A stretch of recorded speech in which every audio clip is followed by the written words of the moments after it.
Filem Good, Bad, Ugly lakonan Ajit Kumar. Memang Ajit Kumar dalam filem ni pumpang dia tiba orang tahu daripada awal sampai habis. Sebabnya dalam ni dia jadi gangster yang terkenal dekat India, guys. Tapi adakah filem ni betul-betul best untuk korang tonton dekat Netflix? Okey, filem Good, Bad, Ugly ni mengisahkan tentang Red Dragon. Lakonan Ajit Kumar ni, dia ni ketua gangster mafia yang memang terkenal gila dekat India. Dan kalau sebut je nama Red Dragon ni, memang semua orang takut. Semua orang ni akan follow dia tau. Nak cakap dia hebat tak hebat.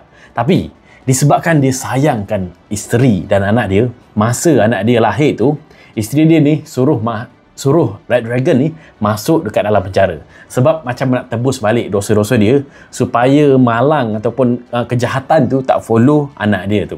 So, lepas 18 tahun Red Dragon ni berada dekat dalam penjara ni, so dia nak keluar sebab dia nak jumpa dengan anak dia yang dah 18 tahun ni. Dia tak jumpa sebelum ni. Sebelum ni dia macam nipu lah anak dia. Dia cakap dia bisnes kat luar negara, tak boleh jumpa, tak boleh balik apa kan.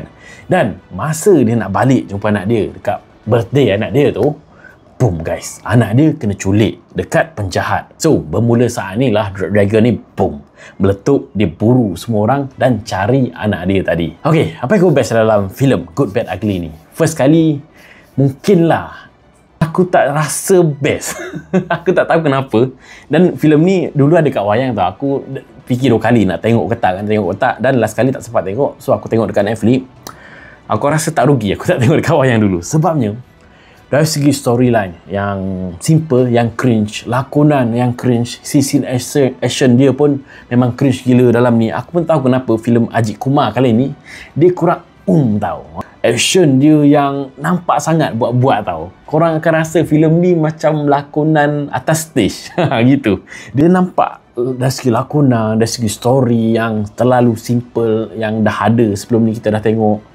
Dari segi action pula, fight scene dia pun macam cringe gila. Dialog dia yang cringe. Korang macam akan rasa, kenapa filem ni teruk sangat? Macam tu tau. Lepas tu, part-part scene CGI dia memang serius. Kartun gila tau. Jarang tau aku tengok filem-filem Tamil apa ni yang mengecewakan. Filem ni dia tak ada good, dia bad je. So, rating aku untuk filem Good, Bad, Ugly ni, aku boleh bagi mungkin 4/10 je guys. So, komen di bawah ni, apa kata korang pasal filem Good, Bad, Ugly ni? Best ke tak best? Okay? Jom!